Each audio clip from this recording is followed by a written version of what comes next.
Hello welcome back. എല്ലാവർക്കും assistant പ്രൊഫസറിൻ്റെ notification വരുന്നൊക്കെ അറിയുണ്ടാവുമല്ലോ അല്ലേ? അതിൻ്റെ കാറ്റഗറി നമ്പേഴ്സൊക്കെ ഉൾപ്പെടുത്തിയിട്ട് നമ്മളൊരു വീഡിയോ ചെയ്തിട്ടുണ്ടായിരുന്നു. അതെല്ലാവരും കണ്ടിട്ടുണ്ടാവുമെന്ന് വിചാരിക്കുന്നു. എല്ലാ ഡിപ്പാർട്ട്മെൻറ്റും എഞ്ചിനീയറിങ്ങിലെ എല്ലാ ഡിപ്പാർട്ട്മെൻറ്റിൽ നിന്നും അവർ അസിസ്റ്റൻറ്റ് പ്രൊഫസർ വിളിക്കുന്നുണ്ട്. അതിൻ്റെ യോഗ്യത എന്ന് പറയുന്നത് MTech ആണ്. ഹയർ ക്വാളിഫിക്കേഷനുള്ള ആൾക്കാർക്ക് അതിനനുസരിച്ചിട്ട് അവർക്ക് എക്സ്ട്രാ മാർക്കൊക്കെ കിട്ടും എന്നുള്ളതിനെ കുറിച്ചൊക്കെ നമ്മളതിൽ ഡീറ്റെയിൽ ആയിട്ട് പറയുന്നുണ്ട്. ഞാൻ ലിങ്ക് എന്തായാലും ഡിസ്ക്രിപ്ഷൻ ബോക്സിൽ കൊടുക്കാം.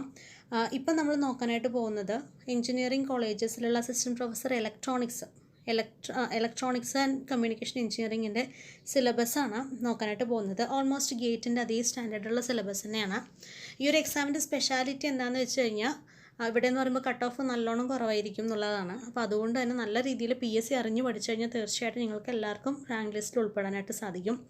കഴിഞ്ഞ തവണ കുറച്ച് മാർക്ക് GK പോർഷന് വേണ്ടിയിട്ടൊരു മാറ്റി വെച്ചിട്ടുണ്ടായിരുന്നു. ജനറൽ PSCയിൽ GK പോർഷൻ കൂടെ ഉണ്ടായിരുന്നു. പക്ഷേ ഇപ്പോൾ എന്ന് പറയുന്നത് ഫുൾ ടെക്നിക്കൽ, എല്ലാ ടെക്നിക്കൽ എക്സാംസിനും ഫുള്ള് ടെക്നിക്കൽ മാത്രമേ പഠിക്കാനായിട്ടുള്ളൂ. അതായത് നമ്മുടെ സബ്ജക്റ്റ് മാത്രമേ പഠിക്കാനായിട്ടുള്ളൂ. അപ്പോൾ നമ്മൾ BTech ഫസ്റ്റ് ഇയർ മുതൽ ഫൈനൽ ഇയർ വരെയുള്ള കാര്യങ്ങൾ വൃത്തിക്ക് പഠിച്ചു കഴിഞ്ഞാൽ സുഖമായിട്ട് നമുക്ക് ഈ കാര്യങ്ങളൊക്കെ PSC ലെവലിലൊന്ന് പഠിച്ചു കഴിഞ്ഞാൽ കയറാനായിട്ട് പറ്റും.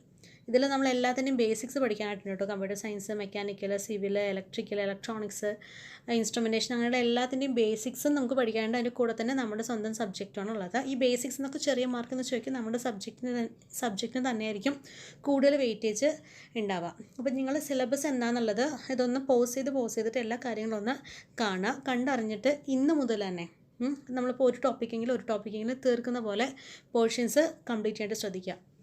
ഗേറ്റൊക്കെ എക്സാം പ്രിപ്പയർ ചെയ്തിട്ടുള്ള ആൾക്കാർക്ക് ഇത് വലിയ പ്രശ്നമായിരിക്കില്ല. പക്ഷേ ആദ്യമായിട്ട് കേരള PSCയിലേക്ക് ഇറങ്ങി വരുന്ന ഒരാൾക്ക്, പ്രത്യേകിച്ച് ഗേറ്റൊന്നും എഴുതാണ്ടൊക്കെ കയറിയിട്ടുള്ള MTech ചെയ്തിട്ടുള്ള ആൾക്കാരൊക്കെ ഉണ്ടാവുമല്ലോ. അപ്പോൾ അങ്ങനെയുള്ള ആൾക്കാർക്കൊക്കെ ശരിക്കും പറഞ്ഞു കഴിഞ്ഞാൽ അതൊരു നല്ല അടിയായിരിക്കും. കാരണം ഒട്ടുമിക്ക സബ്ജക്റ്റും ഗേറ്റിലുള്ള അതേപോലെ തന്നെയാണ് ചോദിക്കുന്നത്.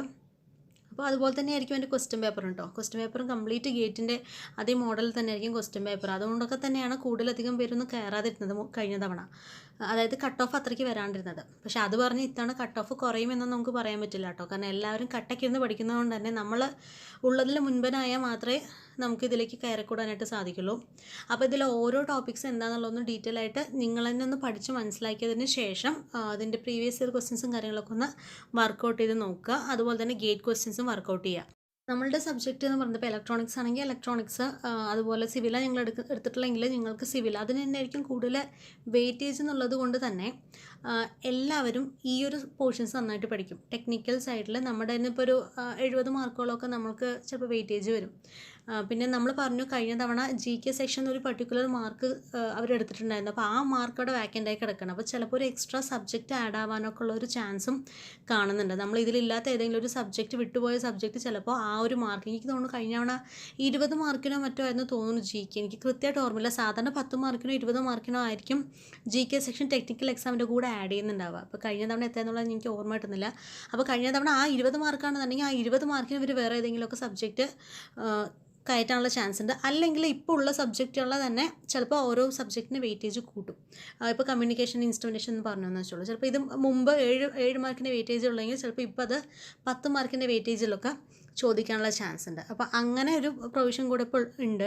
മുമ്പൊക്കെ ആകുമ്പോൾ ജനറൽ PSC ഒക്കെ പഠിച്ചുകൊണ്ടിരിക്കുന്ന ആൾക്കാർക്കൊക്കെ സുഖമായിട്ട് അവർ അതുമാത്രം പഠിച്ചാൽ തന്നെ കയറുന്ന പോലെയായിരുന്നു കഴിഞ്ഞ കട്ട് ഓഫും വന്നിട്ടുണ്ടായിരുന്നു. അത്രയും ചെറിയ കട്ട് ഓഫ് ആയിരുന്നു വന്നിട്ടുണ്ടായിരുന്നു. എനിക്കൊണ്ട് 25-നേക്കാളും താഴെയാണെന്നാണ് എൻ്റെ ഒരു ഓർമ്മ. ഈ കൃത്യമായിട്ട് ഓർമ്മ കിട്ടുന്നില്ല.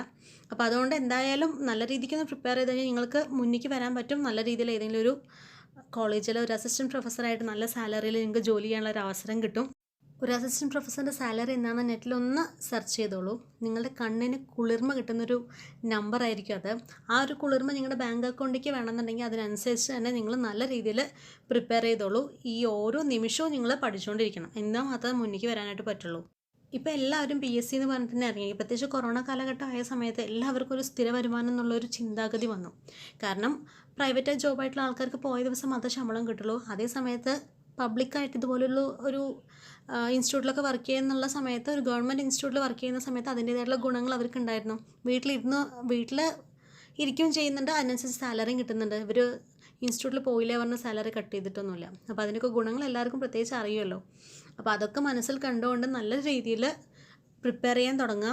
സബ്ജക്റ്റ് വൈസ് ആദ്യം നോക്കുക, പിന്നെ അതിൻ്റെ ക്വസ്റ്റ്യൻസൊക്കെ നോക്കുക. പ്രീവിയസ് ഇയർ എന്തായാലും ആ ഒരു ക്വസ്റ്റ്യൻ പേപ്പർ കണ്ടൊന്ന് വർക്കൗട്ട് ചെയ്ത് കഴിഞ്ഞാൽ കുറച്ചുകൂടി നിങ്ങൾക്കൊരു ഐഡിയ കിട്ടും എങ്ങനെയായിരിക്കും ക്വസ്റ്റ്യൻസ് വരിക എന്നുള്ളത്. ഓക്കെ, അപ്പോൾ നിങ്ങൾക്ക് വീഡിയോ യൂസ്ഫുൾ ആയെന്ന് വിചാരിക്കുന്നു.